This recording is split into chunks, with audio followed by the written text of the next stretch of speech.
नमस्कार दोस्तों, लक्ष्य ज्ञान धारा में आपका बहुत बहुत स्वागत है।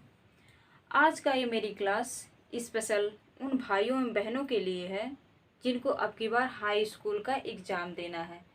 तो परीक्षा के दृष्टिगत मैं बायोलॉजी के उन सारे प्रश्नों को हल करवाऊंगी जो परीक्षा में हर बार पूछता है। और मैं आप लोगों को यह यकीन के साथ कह सकती हूँ, यकीन दिलाती हूँ कि मेरी पूरी वीडियो देखने के बाद आपको बायोलॉजी का कोई भी क्वेश्चन छूटेगा नहीं। तो आज का जो हमारा टॉपिक है वो वेरी वेरी इम्पॉर्टेंट है, जिसका नाम है प्रकाश संश्लेषण। प्रकाश संश्लेषण।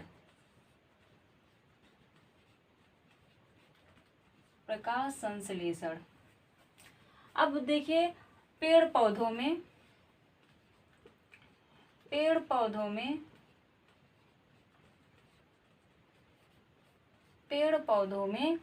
पोषण किस विधि द्वारा होता है? पेड़ पौधे में पोषण किस विधि द्वारा होता है? तो स्वपोषण द्वारा। अब देखिए, पोषण की मुख्यतः दो विधि हैं। एक स्वपोषण है और दूसरा एक परपोषी या परपोषण है। तो हमारे पेड़ पौधों में जो पोषण होता है वह किस विधि से होता है? स्वपोषण विधि द्वारा होता है। और इस स्वपोषण विधि को ही हम क्या कहते हैं? प्रकाश संश्लेषण की विधि। प्रकाश संश्लेषण की विधि।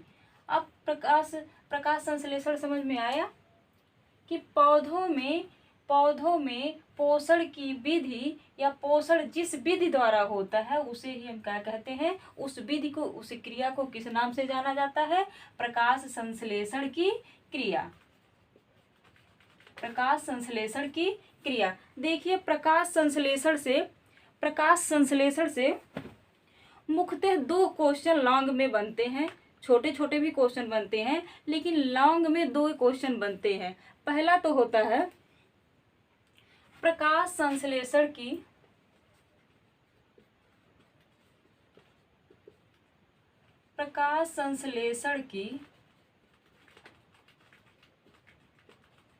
क्रियाविधि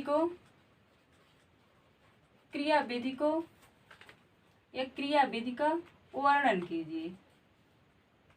वर्णन कीजिए। पहला क्वेश्चन हमारा क्या होता है? प्रकाश संश्लेषण की क्रियाविधि का वर्णन कीजिए। या तो दूसरा क्वेश्चन क्या बनेगा इससे? प्रकाश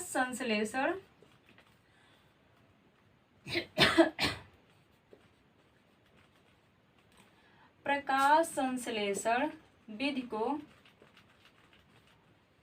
को प्रभावित करने वाले कारक।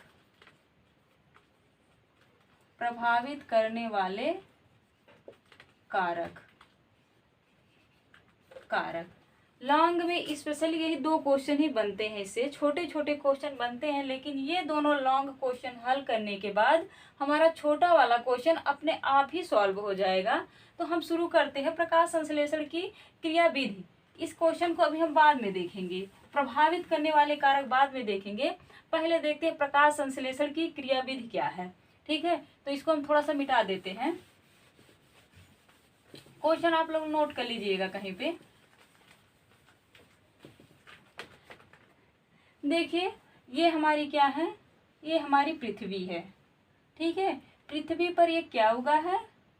एक वृक्ष उगा है और वृक्ष की एक ये पत्ती है।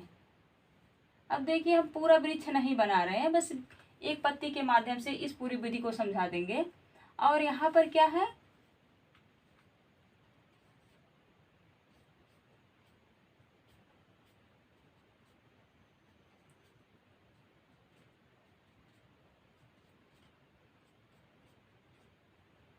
ठीक है, ये देखिए सूर्य देवता उदित हुए हैं।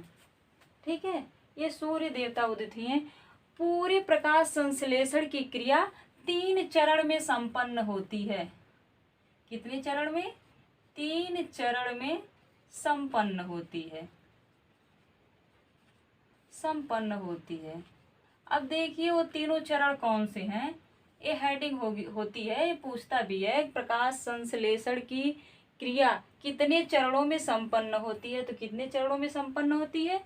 3 चरण में। अब देखिए अभी एक लाइन में कैसे समझ में आ जाता है कैसे संपन्न होती है। देखिए ये क्या है, इसकी जड़ें भूमि में गड़ी हुई हैं, ठीक है, इसकी भूमि, और यहाँ पर क्या है, जल है, जल तथा खनिज तत्व, खनिज तत्व हो गया जड़ से। और यहाँ से क्या आ रहा है, सूर्य का प्रकाश, सूर्य का प्रकाश आ रहा है, ठीक है। और ये हमारी पत्ती कैसी है, हरी पत्ती है। यहाँ पर क्लोरोफिल या क्लोरोप्लास्ट उपस्थित है। क्यों, हम पढ़े हैं ना कि पत्तियों का हरा रंग क्यों होता है, क्लोरोप्लास्ट या क्लोरोफिल के कारण या हरित लवक के कारण, ठीक है। तो ये इस पत्ती में क्या हरित लवक उपस्थित है, क्योंकि प्रकाश का संश्लेषण या प्रकाश का अवशोषण तभी होगा जब पत्ती में क्लोरोफिल उपस्थित होगा। अगर पत्ती में क्लोरोफिल उपस्थित है इसका मतलब वो पत्ती हरी है, ठीक है। तो यहाँ से देखिए ऐसे जल पहुंच गया है कहाँ पे, हमारा H2O पत्ती में उपस्थित है, यानी जल उपस्थित है। यहाँ से सूर्य का प्रकाश आ गया और हमारे पर्यावरण वातावरण या वायुमंडल से, हमारे वायुमंडल से क्या आ गया यहाँ, CO2 या कार्बन डाइऑक्साइड।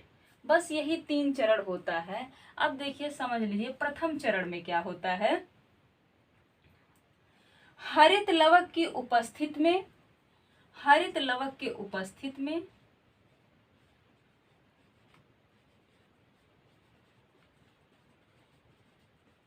हरित लवक की उपस्थिति में सूर्य के प्रकाश का अवशोषण, सूर्य के प्रकाश का अवशोषण होता है, ठीक है। पहली क्रिया हमारी संपन्न हुई, ठीक है। पहली क्रिया में हमारा क्या हुआ, पहला चरण क्या है, हरित लवक की उपस्थिति में सूर्य के प्रकाश का अवशोषण होता है, ठीक है। अब दूसरा चरण देखिए क्या है, दूसरा चरण यहाँ पे हमारा H2O उपस्थित है, यानी जल उपस्थित है। जब सूर्य का किरण इस पर पड़ता है तो हमारा जो H2O है वह टूट जाता है, ठीक है। वह किसमें, H+O2 में टूट जाता है। दूसरा चरण में क्या हुआ, सूर्य का प्रकाश जब जल पर पड़ा तो जल क्या हुआ, जल का विघटन हो गया। क्या हो गया, विघटन। विघटन मतलब होता है टूटना। सूर्य का प्रकाश जब पड़ा तो हमारा H2O का विघटन हो गया या H2O या जल टूट गया, ठीक है। टूटने के बाद क्या हुआ, H+O2 में टूटा है। O2 मतलब ऑक्सीजन। देखिए जो हम कहते हैं ना पेड़ पौधे ऑक्सीजन छोड़ते हैं, पेड़ पौधे ऑक्सीजन छोड़ते हैं, तो यही टूटने के बाद जो हमारा ऑक्सीजन इससे हाइड्रोजन से अलग हुआ है ये क्या कर दिया जाता है, वातावरण में या वायुमंडल में विक्षेपित कर दिया जाता है या छोड़ दिया जाता है। क्या कर दिया जाता है, वायुमंडल में विक्षेपित कर दिया जाता है, ठीक है। वायुमंडल अब क्या किया, हमारा ऑक्सीजन अब सीधा वायुमंडल में निकल गया, ठीक है। अभी हमारा बेचारा यहाँ क्या बचा है, हमारा H बचा है। और देखिए ये विघटन की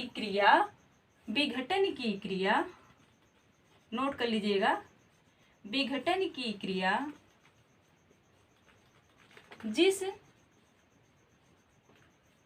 जिस भाग में होती है, यहाँ लिख लीजिएगा, विघटन की क्रिया लवक के जिस भाग में होती है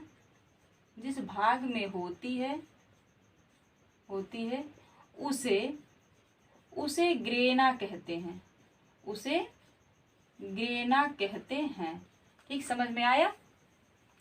हमारा सूर्य का प्रकाश पड़ने के बाद H2 जहाँ टूटा, H2 का जहाँ विघटन हुआ, जहाँ से हमारा ऑक्सीजन विसर्जित हुआ, उस भाग को क्या कहते हैं, यह क्रिया किस भाग में संपन्न होती है, ग्रेना भाग में। देखिए 1 नंबर में भी बताएंगे ग्रेना से कैसे क्वेश्चन बनता है, ठीक है। तो ये हमारा दूसरा भी चरण संपन्न हुआ। इसमें कुछ नहीं हुआ, सूर्य का प्रकाश H2O पर पड़ा तो हमारा पानी के अणु टूट गए। तो पानी के अणु टूटने के बाद जो हमारा ऑक्सीजन था वो वातावरण में या वायुमंडल में विक्षेपित या छोड़ दिया गया। हमारा हाइड्रोजन अभी बचा है और यह क्रिया टूटने की और ऑक्सीजन छोड़ने की क्रिया लवक के जिस भाग में हुई है उसे क्या कहते हैं? ग्रेना कहते हैं। ठीक है, अब तीसरे चरण में क्या होगा? अभी हमारा क्या है? तीसरा चरण बचा है। अब देखिए हाइड्रोजन बेचारा अकेले बैठा है, यहाँ पर हाइड्रोजन अकेले बैठा है, तब तक उसे वायुमंडल से, ठीक है, तब तक उसे वायुमंडल से क्या प्राप्त हो गया? CO2 कार्बन डाइऑक्साइड मिल गया। ठीक है, इसे क्या हो गया? कार्बन डाइऑक्साइड मिल गया। अब ये हमारा हाइड्रोजन कार्बन डाइऑक्साइड के साथ अपचयन की क्रिया कर लेता है, अपचयन की क्रिया कर लेता है और अपचयन की क्रिया के बाद ये क्या बना लेता है? कार्बोज बना लेता है, कार्बोज या कार्बोहाइड्रेट, जिसका सूक्ष्मतम रूप क्या होता है? ग्लूकोज होता है, जिसका सूक्ष्मतम रूप ग्लूकोज होता है। और यही ग्लूकोज क्या है? पेड़ पौधे का भोजन है। समझ में आ गया? अब देखिए हमारा पेड़ पौधे का भोजन बनके यहाँ पर तैयार हुआ। देखिए कौन कौन सी क्रिया हुई। पहली क्रिया में सूर्य का प्रकाश हरित लवक के उपस्थिति में क्या हुआ? अवशोषित कर लिया गया। सूर्य का प्रकाश पत्तियों द्वारा अवशोषित कर लिया गया। ठीक है, अब देखिए पहला चरण खत्म। दूसरे चरण में क्या हुआ? जब सूर्य का प्रकाश हमारा H2O या जल पर पड़ा तो जल के कण दो भागों में टूट गए, हाइड्रोजन प्लस ऑक्सीजन में, हाइड्रोजन प्लस ऑक्सीजन में। ऑक्सीजन यहीं से क्या हो गया? हमारा वायुमंडल में विसर्जित कर दिया गया और हमारा अभी क्या बचा है? हाइड्रोजन बचा है। और यह जो है विघटन की क्रिया जिस भाग में हुई लवक के, उसे हम ग्रेना कहते हैं। बात समझ में आ गई? तीसरा चरण जो हमारा हाइड्रोजन बचा था वह कार्बन डाइऑक्साइड के साथ अपचयन की क्रिया करने के बाद कार्बोज या ग्लूकोज का निर्माण कर लिया, जो पेड़ पौधे का भोजन होता है, पेड़ पौधे का भोजन बनके तैयार हो गया। समझ में आया? ठीक है, समझ में आया? ठीक है, तो हमारा ये पोषण का जो क्रियाविधि थी, या पोषण क्रियाविधि को परिभाषित कीजिए, जो भी करके क्वेश्चन पूछेगा या पौधे में पोषण करके पूछेगा तो बस इतना ही स्टेप हमको लिखना है। अभी एक चीज और बचा है। हमने तीसरा चरण क्या पढ़ा था? हाइड्रोजन प्लस कार्बन डाइऑक्साइड का अपचयन से क्या बनता है? ग्लूकोज का निर्माण होता है, ग्लूकोज का निर्माण होता है, निर्माण होता है। देखिए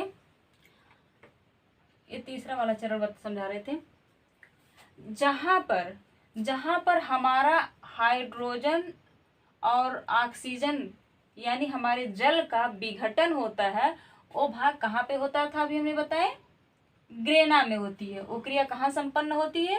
ग्रेना में। लेकिन थर्ड स्टेप, ये जहाँ हमारा हाइड्रोजन और कार्बन डाइऑक्साइड का अपचयन होता है, यह क्रिया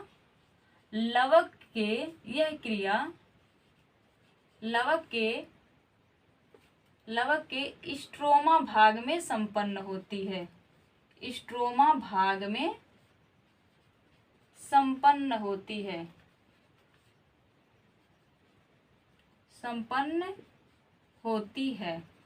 समझ में आ गया सबको? ठीक है, कुछ नहीं है इसमें। जहां पर टूटता है, ठीक है, जहां पे टूटने की क्रिया हो रही थी हाइड्रोजन प्लस ऑक्सीजन का, ये कहां पर हो रही थी? ये कहां पर हो रही थी? हमारा ये हो रही थी ग्रेना में। यानी ऑक्सीजन हाइड्रोजन को छोड़ दिया था। जहां पे, कहाँ छोड़ा था? किस जगह पे छोड़ा था? ग्रेना में छोड़ा था। और इसको कार्बन डाइऑक्साइड कहाँ पे मिला? कहाँ पर मिला? वो मिला स्ट्रोमा में, स्ट्रोमा में। अब तो नहीं भूलेगा, अब तो नहीं भूलेगा, याद रहेगा। ठीक है, एक चीज और अभी इसमें बचा है, एक चीज और इसमें अभी बचा है, जाइलम तथा फ्लोएम। जाइलम, जाइलम और फ्लोएम, जाइलम तथा फ्लोएम। अब जाइलम क्या है और फ्लोएम क्या है? देखिए, हमारे जड़, जड़ में क्या उपस्थित है? जड़ के आसपास जल और खनिज तत्व। अब बताइए, जल और खनिज तत्व को पत्ती तक पहुंचाना होगा, जल पत्ती तक पहुंचेगा तभी तो प्रकाश संश्लेषण की क्रिया होगी। तो यहाँ से जल पत्ती तक कैसे पहुंचता है? अब यहाँ से जड़ से कूद के पत्ती तक पहुंचेगा? नहीं कूदेगा, ठीक है, वो किसी न किसी माध्यम से होके जाएगा। ठीक है, इसको पहुंचाने के लिए कोई ना कोई माध्यम होगा जो पत्ती तक पहुंचाएगा। तो खनिज तत्व तथा जल को जड़ से पत्तियों तक जो पहुंचाता है उसे क्या कहते हैं? जाइलम। समझ में आई बात? एक बार फिर सुन लीजिए, जल तथा खनिज तत्व को जड़ से अवशोषित करने के बाद पत्तियों तक जो लेके जाता है या पत्तियों तक पहुंचाता है उसे क्या कहते हैं? जाइलम कहते हैं। और फ्लोएम, देखिए, भोजन बनने के बाद, भोजन हमारा कहाँ बनता है? प्रकाश संश्लेषण की क्रिया पत्ती में संपन्न होती है। देखिए, पेड़ पौधे की ये जो भाग होते हैं ना, जो काले काले भाग होते हैं, या उसकी डाली, ये मोटी वाला जो मोटा वाला जो पेड़ होता है, इस क्रिया, इस भाग में जो है प्रकाश संश्लेषण की क्रिया नहीं होगी। प्रकाश संश्लेषण की क्रिया वहीं संपन्न होगी जिस भाग में हमारा क्लोरोफिल उपस्थित होगा, जिस भाग में क्लोरोफिल उपस्थित होगा। लेकिन भोजन की जरूरत तो पूरा पेड़ को है। तो देखिए, यहाँ से बने हुए भोज्य पदार्थों को पेड़ के विभिन्न भागों तथा जड़ तक जो लेके आता है उसे हम क्या कहते हैं? फ्लोएम कहते हैं। दोनों बात समझ में आ गई? जो नीचे से ऊपर लेके जा रहा है जल को, उसे हम क्या कहते हैं? जाइलम। जल को ऊपर लेके गया, जाइलम। जल को ऊपर लेके गया, जाइलम। और बने हुए भोजन को नीचे तथा विभिन्न भागों तक पहुंचाया, फ्लोएम। बने हुए भोजन को विभिन्न भागों तथा जड़ तक पहुंचाया, फ्लोएम। याद हो गया? ठीक है, अब देखिए इस पे क्वेश्चन कैसे पूछते हैं। ये तो हमारा पूरा लॉन्ग वाला तैयार हो गया, लेकिन छोटा वाला क्वेश्चन देखिए अब कैसे बनेगा। क्वेश्चन क्या पूछ लेगा? प्रकाश संश्लेषण में विघटन की क्रिया, विघटन की क्रिया, विघटन की क्रिया किस भाग में संपन्न होती है? किस भाग में संपन्न होती है? स्ट्रोमा, दूसरा ग्रेना, तीसरा जाइलम, चौथा फ्लोएम। फ्लोएम, बताइए सही आंसर कौन सा होगा? अब विघटन की बात हम कर रहे हैं, अपचयन की नहीं, याद रखिएगा। तो किस भाग में होता है? ग्रेना भाग में। अब यही लिख देता, अपचयन, अपचयन की क्रिया किस भाग में संपन्न होती है? प्रकाश संश्लेषण में अपचयन की क्रिया किस भाग में संपन्न होती है? तब हमारा आंसर क्या हो जाता? तब हमारा हो जाता स्ट्रोमा। तब हमारा क्या हो जाता? स्ट्रोमा। ठीक है, और अगला क्वेश्चन पूछ सकता है, पेड़ पौधों में जल तथा खनिज तत्व को पत्तियों तक कौन लेके जाता है? पत्तियों तक कौन लेके जाता है, या किस माध्यम से जाता है? कुछ भी पूछ सकता है, कौन लेके जाता है? आंसर यही हमारा है, ये विकल्प यही हमारा है, स्ट्रोमा, ग्रेना, जाइलम तथा फ्लोएम। तब हमारा क्या सही हो जाएगा? कौन लेके जा रहा है जल को? हमारा जाइलम। और ये पूछ देता, भोज्य पदार्थों को यहाँ लिख लो ग्लूकोज या कार्बोज, कार्बोज को पौधों के विभिन्न भाग तक कौन कौन पहुंचाता है? कौन पहुंचाता है? तब हमारा आंसर कौन सा होता? तब हमारा आंसर फ्लोएम से हो जाता। सबको समझ में आ गया? अगर प्रकाश संश्लेषण की क्रिया किसी को नहीं समझ में आई हो, कहीं से भी नहीं समझ में आई हो, तो कमेंट के माध्यम से हमसे ज़रूर पूछिएगा, ठीक है। अगर समझ में आया है तो भी बताइएगा, नहीं समझ में आया है तो भी बताइएगा, ठीक है।